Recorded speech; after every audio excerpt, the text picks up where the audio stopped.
నమస్కారం. నమస్కారం. సరే, ఇప్పుడు ఎలక్షన్స్ ఉన్నాయి మే 13న. అవును. కేంద్రంలో ఏ పార్టీ వస్తే బాగుంటుంది?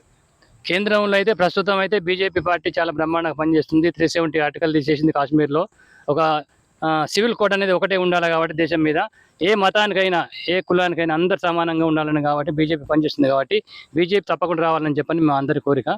అయితే బీజేపీ ఎందుకు రావాలంటే ఇప్పుడు రాజ్యాంగం లోపల ఉన్నటువంటి ఆర్టికల్స్ ఒక హిందువులకు ఒక రకంగా ఉన్నాయి, ముస్లిమ్స్కి ఒక రకంగా ఉన్నాయి, క్రిస్టియన్స్కి ఒక రకంగా ఉన్నాయి. అది తప్పు కదా. సివిల్ కోడ్ అనేది అందరూ ఒకటే ఉండాలి. ఆర్టికల్ 30 అనేది ఆ రాజ్యాంగంలో ఉన్నది. హిందువుల యొక్క దేవస్థానముల యొక్క డబ్బును ప్రభుత్వం ఖర్చు పెట్టుకోవచ్చు. అదే క్రిస్టియన్స్ ముస్లింల యొక్క మసీదుల యొక్క డబ్బును ఎందుకు ఖర్చు పెట్టుకోవద్దు మరి గవర్నమెంట్? అవునా కదా? కాబట్టి సివిల్ కోడ్ ఇంప్లిమెంటేషన్ చేస్తుంది కాబట్టి బీజేపీ వస్తేనే మన దేశ రక్షణ అనేది జరుగుతుంది. ఇతర దేశాలు ఇవాళ కన్నెత్తి చూడకుండా ఉన్నాయి మన భారతదేశం మీద. భారతదేశం అంతా గొప్ప దేశం ఏది లేదని ఇవాళ ప్రపంచ దేశాలు కూడా చాటి చెప్తున్నాయి కాబట్టి బీజేపీ కంపల్సరీ ఉండాలి. అంటే అన్ని మతాలు, ఏ మతాన్ని మనం చిరచూపు చూసి లేదు. క్రిస్టియన్స్ ఉండాలి, ముస్లిమ్స్ ఉండాలి, హిందువులు ఉండాలి, కానీ అందరికి సమానమైన న్యాయం ఒకటే ఉండాలి. ట్రిపుల్ తలాక్ తీసేసారు ఇప్పుడు ముస్లిమ్స్. ఆడోళ్ళు లేడీస్ ఎంతోమంది సంతోషపడతారు. అందరికి సమానమైన న్యాయం ఉండాలి కాబట్టి బీజేపీ ప్రభుత్వం అది ఇంప్లిమెంటేషన్ చేస్తుంది కాబట్టి ఆ పార్టీ రావాలని చెప్పని మేము అందరం కోరుకుంటున్నాం. ఓకే, ఇప్పుడు రాహుల్ గాంధీ వర్సెస్ మోడీ, ఇండియా కూటమి వర్సెస్ మోడీగా నడుస్తున్నది. వాళ్ళు 10 ఏళ్ళు అయిపోయింది, ఇక రాహుల్ గాంధీ మాకు అవకాశం ఇవ్వని చెప్పి అడుగుతా ఉన్నాడు. నీకెందుకు ఇవ్వాలి అవకాశం? ఎందుకు ఇవ్వాలి? నువ్వు అధికారంలోకి వస్తే 370 ఆర్టికల్ తొలగిస్తారట, మళ్ళీ ఇంప్లిమెంటేషన్ చేస్తారట రాహుల్ గాంధీ. అందుకు ఇవ్వాలి నీకు అవకాశం? ఇవాళ నువ్వు రామ మందిరం, అక్కడ హిందువుల ఆరాధ్య దైవం రాముడిని నిర్మాణం చేసిండ్రు, ఫౌండేషన్ చేసిండ్రు, ఇనాగ్రేషన్ చేసినప్పుడు నీకు ఆహ్వానం చేస్తే ఎందుకు రాలేదు నువ్వు? అంటే నువ్వు హిందువులకు వ్యతిరేకమా నువ్వు? మేము ఇవాళ హిందువులందరూ ముస్లిమ్స్ పండుగలు అయితే మేము అందరం పోతున్నాం, వాళ్ళ మసీదులోకి పోతున్నాం, వాళ్ళకు ఇఫ్తార్ విందులు ఇస్తున్నాం హిందువులు. మరి వాళ్ళు ఎందుకు రారు? ముస్లిమ్స్ హిందువుల పండుగకు ఎందుకు రారు? అంటే మేము మనసులకు కాదు వాళ్ళ దృష్టిలో పోతే ఎన్ని చాలా వివక్ష చాలా చూపిస్తున్నారండి ఇది కాంగ్రెస్ పార్టీ. ఇప్పుడు కాంగ్రెస్ పార్టీ అంతే, బీఆర్ఎస్ పార్టీ కూడా అంతే. బీఆర్ఎస్ పార్టీ కూడా దానికి ఈ ఓట్ల కోసం ఓట్ల రాజకీయం చేస్తున్నది. అది కరెక్ట్ కాదని చెప్పని ఇప్పుడు అందరి మనసు లోపల అదే ఉన్నది. కాబట్టి ఇప్పుడు అన్ని మతాలు క్షేమంగా ఉండాలి ఇండియాలో అంటే మాత్రం ఖచ్చితంగా అన్ని మతాలు సమానమైనటువంటి న్యాయం చేసేవాడు ఏ పార్టీ అయినా పర్లేదు. సివిల్ కోడ్ ఇంప్లిమెంటేషన్ చేసే పార్టీ ఎవడైతే ముందుకొస్తాడో వానికే మా అందరి ఓట్లు. బీజేపీని ప్రత్యేకంగా మేము చెప్తలేము. సమానమైన న్యాయం ఏ పార్టీ అయితే చేస్తాడో ఆ పార్టీకి మేము ఓట్లు ఇస్తాం. నరేంద్ర మోడీ గారి పాలన ఎట్లా ఉంది? నరేంద్ర మోడీ పాలన చాలా బ్రహ్మాండంగా ఉన్నది. ఈ పరిస్థితుల లోపల ఏ దేశం కూడా కన్నెత్తి చూస్తలేదు మన భారతదేశం మీద. ఇవాళ ప్రతి ఒక్క దేశం మనలా పొగుడుతుంది, మనకే గౌరవిస్తున్నది. మన యొక్క సాంప్రదాయం, మన సంస్కృతి, మన భారతదేశం యొక్క సంస్కృతి సమానమైన అన్ని మతాలను మనం గౌరవిస్తాం. ముస్లింస్ గౌరవిస్తాం, క్రిస్టియన్స్ గౌరవిస్తాం, సిక్కులను గౌరవిస్తాం, ప్రతి ఒక్క బౌద్ధులను గౌరవిస్తాం. అందరూ ఒక మానవతా దృక్పథం మనకు ఉన్నది. మన మనసు లోపల మానవతా దృక్పథం ఉన్నది. మనకు మనిషిని మనిషిగా గౌరవించాలి ఎవడైనా కానీ అనే అటువంటి దృక్పథం ఎవరికి ఉన్నది? హిందువులకు ఉన్నది. ఇవాళ హిందూ రాజ్యం విస్తరించకపోవడానికి కారణం ఏంటి? అందరినీ కలుపుకుంటాం మనం, ఎవరు నిలగొట్టవు.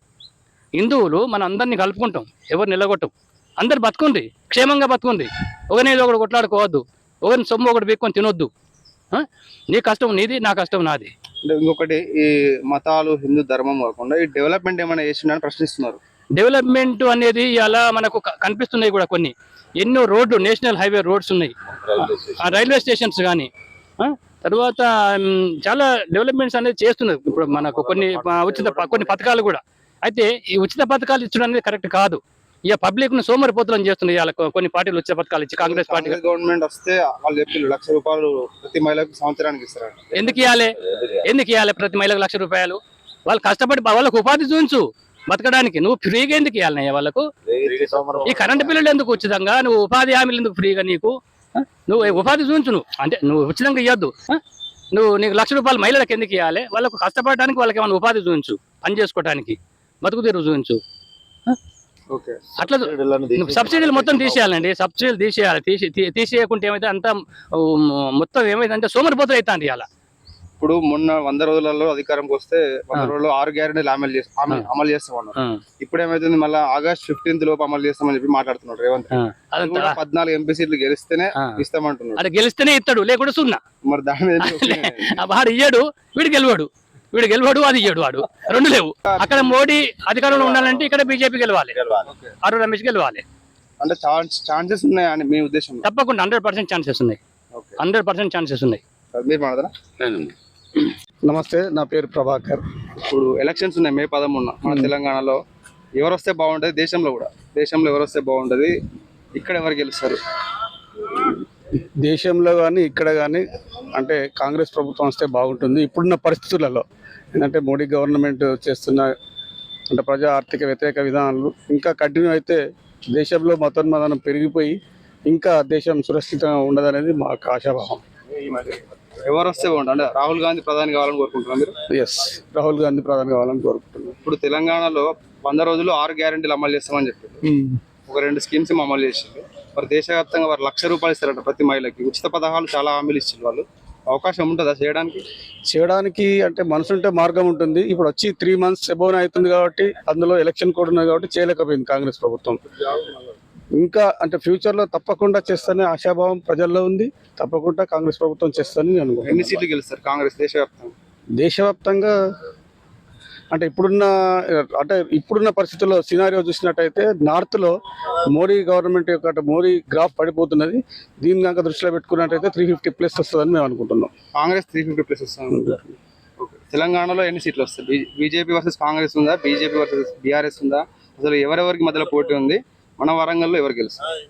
మన వరంగల్లో అంటే కడియం కావ్య గెలుస్తారని మేము అనుకుంటున్నాం. ఎందుకంటే ఆల్రెడీ మనం చూసినట్టయితే ఎమ్మెల్యేస్ కాన్స్టిట్యూన్స్ అన్నీ మనయే కాబట్టి వాళ్ళు విస్తృతంగా ప్రచారం చేస్తున్నారు. ప్రచారంలో కూడా ముందున్నారు. దీని కనుక దృష్టిలో తీసుకున్నట్టయితే ప్రజలు కంపల్సరీ కాంగ్రెస్ పోటీ అంటే ఆరు రమేష్ వర్సెస్ కడియం కావ్య మధ్యలో ఉంటుందని మేము అనుకుంటున్నాం. బీజేపీ వర్సెస్ కాంగ్రెస్ ఉంటుంది. Thank you.